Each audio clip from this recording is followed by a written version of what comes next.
Selain daripada kamera, masa duk kerap pergi China tu, barangan apa lagi yang duk ambil bawa balik?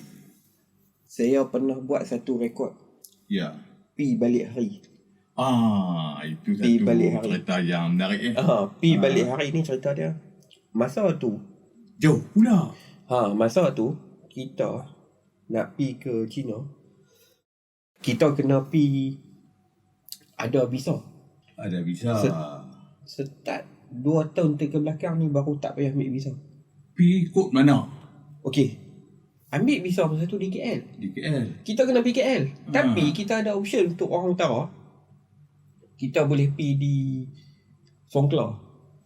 Di sekolah. Di Songkla kita boleh buat visa dia ada konsul di situ. Konsul Cina di Songkla. Kita pergi situ. Kita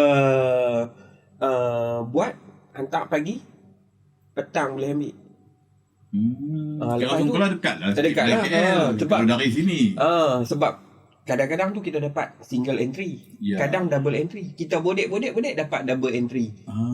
Multiple ni agak susah. Susah sikit. Multiple ni kalau kita nak pergi kena minta di KL. Tapi pun masa tu visa multiple ni harga dekat 2,000. Oi. Multiple contoh, saya bisa dapat paling panjang multiple 2 tahun. 2 tahun. Kadang-kadang dapat multiple setahun. Kadang 6 bulan, kadang 3 bulan. Nasib kan? Nasib. Nasib. Tapi kalau di Songkla, P kalau dapat double entry 3 bulan, tu paling tinggi.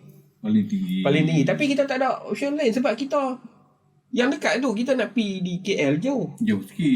Jauh sikit. Kita boleh pakai ejen apa semua, tapi kadang-kadang dia ambil masa yang lama. Iyalah.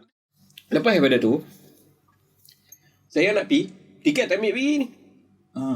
Kita pergi buat visa dulu.